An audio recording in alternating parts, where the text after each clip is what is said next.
You are listening to the Life Coach School podcast with Brooke Castillo, episode number 205. Welcome to the Life Coach School podcast, where it's all about real clients, real problems, and real coaching. And now, your host, Master Coach Instructor, Brooke Castillo. Hello, my friends. How are you guys? I'm amazing. I'm so amazing. I'm so excited. I have an upcoming vacation with my husband. We didn't do our 20th year anniversary trip last year, so we decided to do it this year. Going to the Caymans, just the two of us for 10 days. I'm so excited. Oh my gosh. I told him, I'm like, let's just lay on the beach and stare at each other. He's like, I'm in. Oh my gosh, we're going to have so much fun. I'm going to bring books to read. We're just going to relax. I'm really looking forward to it because it's cold in Texas, y'all. Nobody told me it was going to be cold. I'm going to take this year to complain about it, and then I'm never going to complain about it again, I promise. But I was just shocked by the coldness of the state. When I think of Texas, I think of sunshine and warmth. I don't think of coldness. My girlfriend just came to visit. We were like glaring at the weather. Have you ever done that? You like glare at it? That's what we were doing. My little puppies are shivering. All right, let's dive in today. We're going to talk about confident communication.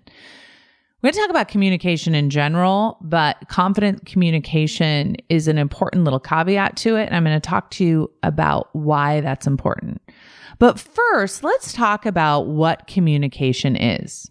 Here's how I define communication. If you and I are having a conversation, there is what I say, and then there's what I mean by what I say, and then there's what you hear, and then there's what you make that mean. So it's kind of like that game telephone. There's what I say, there's what I mean, there's what you hear me say, and then there's what you make it mean. And those all four could be very different things. So by the time you have heard me say something and you've interpreted it, it could be so different from what I meant than what you're making it mean. Here's an example. My girlfriend comes in, she flies into the airport, and she arrived at like 7. So I sent her a text and I said, hey, I wasn't sure if I should have dinner for you. Let me know if you've already had dinner. And she replied back and said, I'll eat something. It was her full text, I'll eat something. So she said, I'll eat something. And I heard her say that in the text. What she meant was, yeah, I'm hungry, I'll eat something. And what I heard her say was, yeah, I'll get something to eat before I come. I'll eat something here is what I heard, right? So what I made it mean and what she made it mean, I'll eat something, have something for me. And I made it mean, oh, I'll eat something before I get there, right? I added that on. And so we were laughing. She got to the house and she's like, are we going to eat? I'm like, oh my God, I thought you already ate something. She's like, no, I said I would eat something. I was like, oh my God.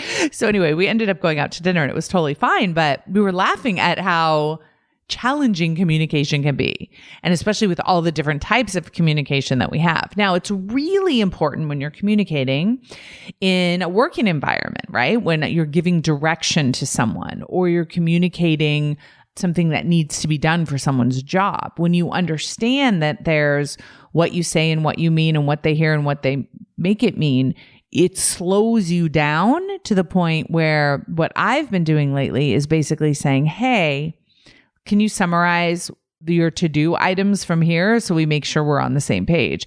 And very often we aren't on the same page. I'm like, no, that's not what I meant. They're like, oh, this is what I heard you say. What? No.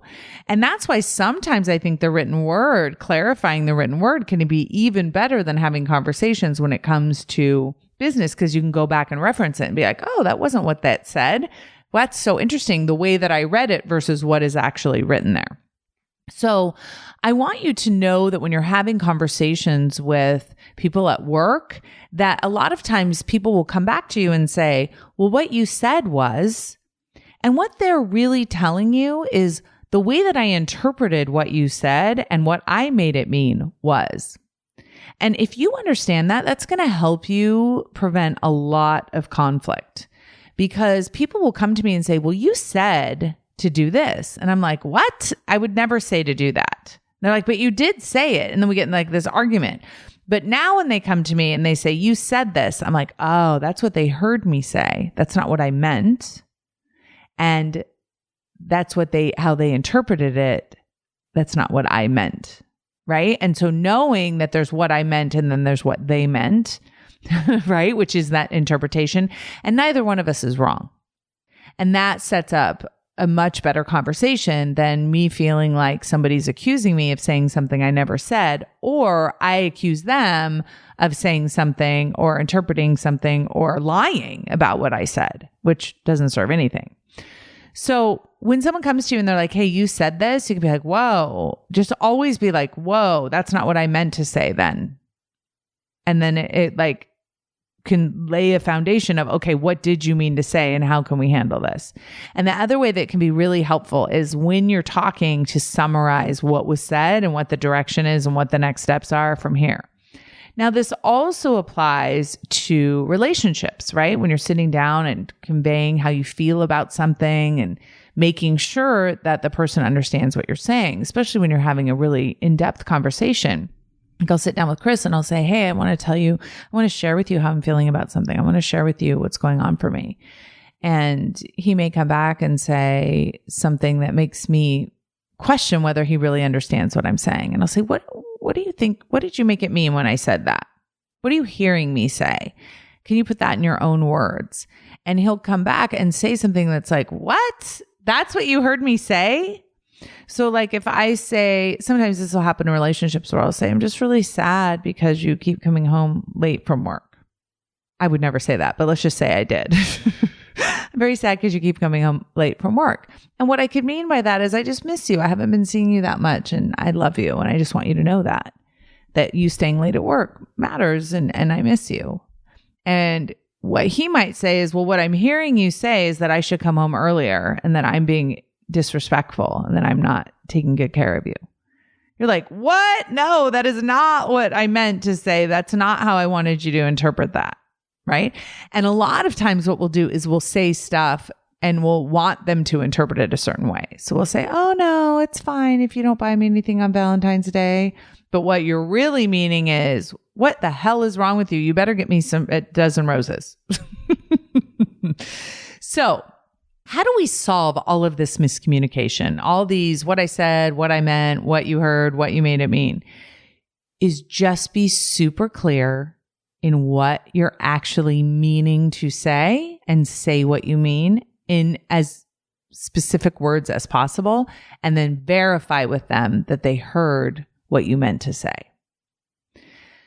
The second thing I want to talk about is this idea of telling the truth. I'm just telling you my truth. So the way that I wrote this in my notes is telling the truth, how to do it. So I was working with a client and he was telling me that his wife is always saying to him, I'm just telling you my truth.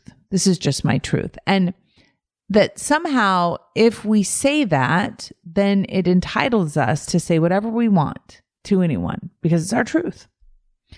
And I totally disagree that it is appropriate to tell someone what your thoughts are with the caveat that it's your truth and make that okay. So if I say to you, I don't like that you've gained weight, that's just my truth. Or I don't like the way you are dressing, or I don't like the way you act when we're in public, or this is just my truth. So I can say whatever I want, right? If I say something that's derogatory or something that could be interpreted as hurtful, and I just say, well, that's my truth, that does not give me license to say something because that's what I'm thinking. Because what is our truth is simply thoughts we believe in our head. So for those of you who keep doing that, like feeling like this radical honesty is somehow really useful, one of the suggestions that I have for you in your communication is that you check your own thoughts for your own opinion first. So for example, If you have a thought about someone, it's not just that it's your truth and there's nothing you can do about it. All thoughts are choices that we get to decide whether we want to think them, let alone speak them out loud. So if you have a negative thought in your head, you don't get to just say that out loud and say that's your truth and have that be true. If you have a thought in your head, that's something you can consider as an option and decide if you want to continue thinking that or not, and certainly decide whether you'd like to say it out loud or not. What makes it your truth is your decision to believe it. And that is something that you get to decide one way or another. And then you take full responsibility for that being a choice. Okay. So if I say to my husband something like, I don't like that you've gained weight, I have to make sure that that is a thought that I want to be thinking, that it serves me, serves our relationship, and that there's a reason for me to say it out loud besides, well, that's just my truth. Just letting you know what's in my brain.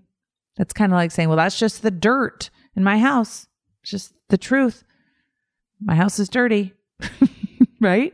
My suggestion is you clean up your own brain, you clean up your own mind, you do your own thought work before you have communications with people, because a lot of times saying things like that and then not taking responsibility for saying them can create conflict in a relationship that is completely unnecessary.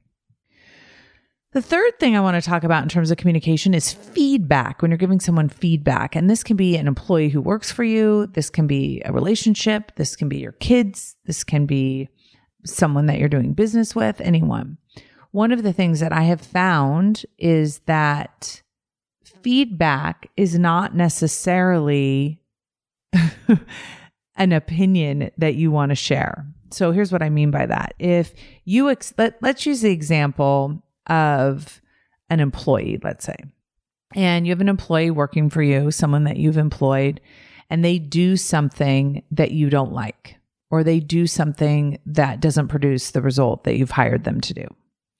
There's a couple ways that you can be confident in your communication and give that feedback. You can basically say, I don't like what you did, and here's why. And that's going to give you one result. And you can test whether you should be giving feedback by how you feel.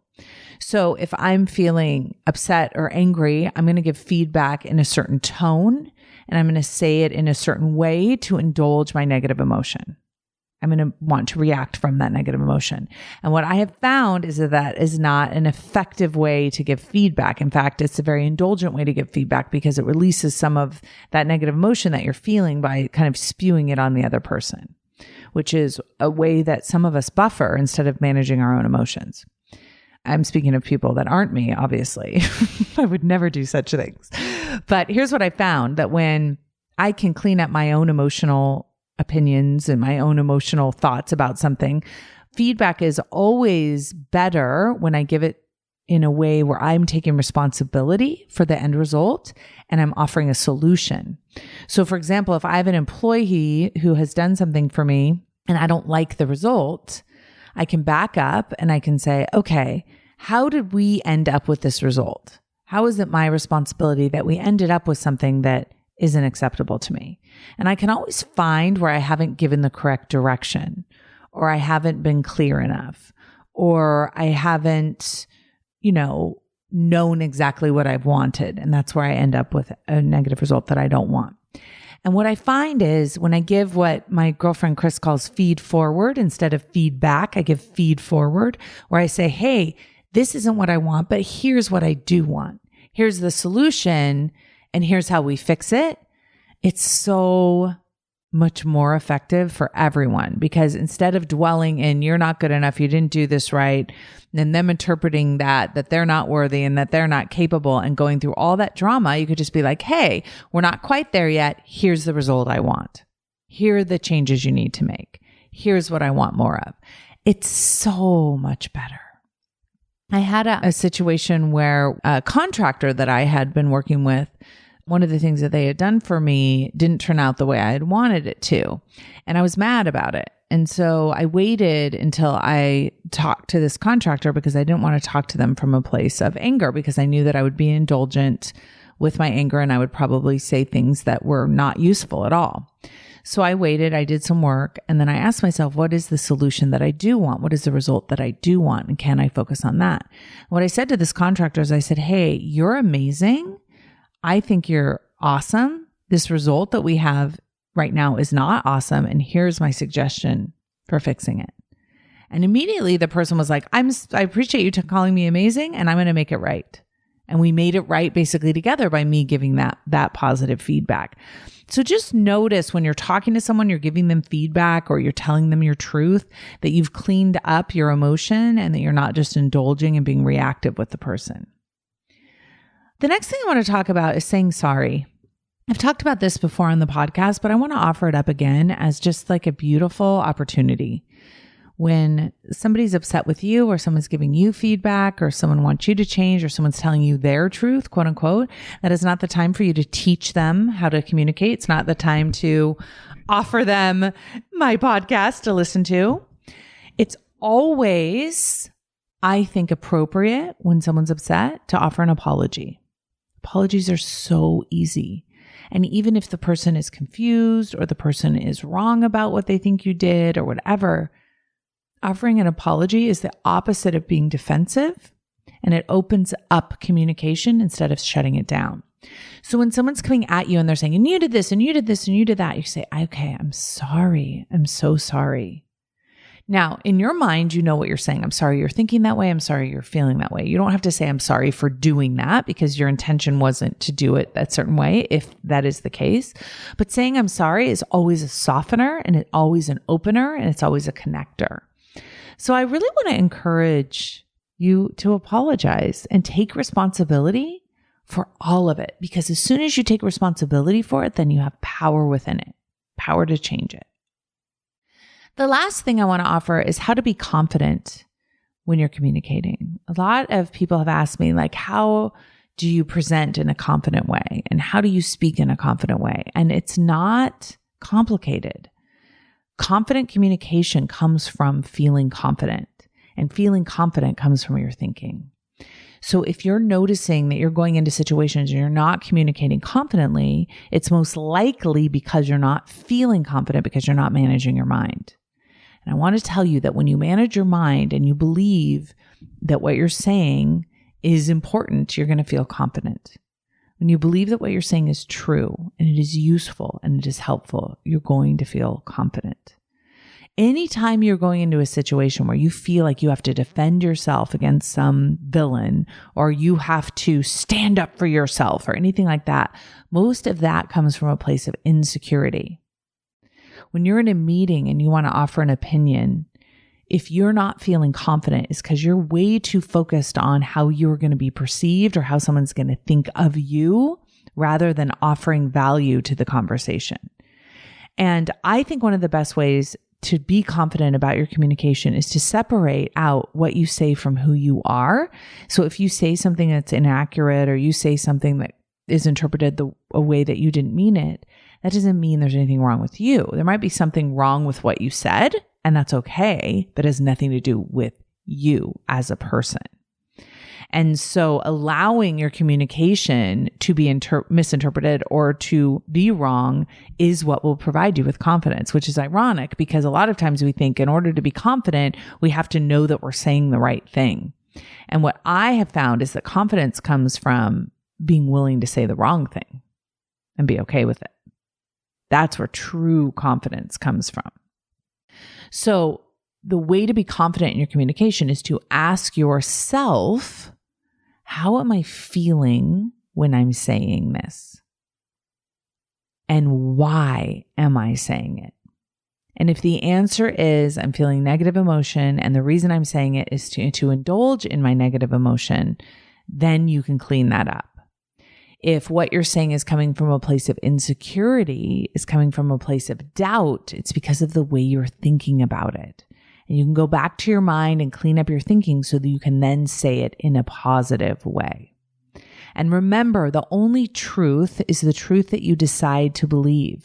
So when you're expressing your truth, make sure you have put it through your own filter and that you've decided on purpose that that's what you want your truth to be. And that's the truth that you want to say out loud. Because remember, there's what you say, there's what you mean, there's what they hear, and there's what they make it mean. Do your best to make sure that what they're making it mean is exactly what you mean. And doing that by clarifying, communicating clearly, and then checking with them and making sure that they repeat what they've heard when it's super important information. Have a beautiful week, you guys. I'll talk to you next week. Bye-bye. Hey, if you enjoy listening to this podcast, you have to come check out Self-Coaching Scholars. It's my monthly coaching program where we take all this material and we apply it. We take it to the next level and we study it. Join me over at thelifecoachschool.com/join. Make sure you type in the lifecoachschool.com/join. I'd love to have you join me in Self-Coaching Scholars. See you there.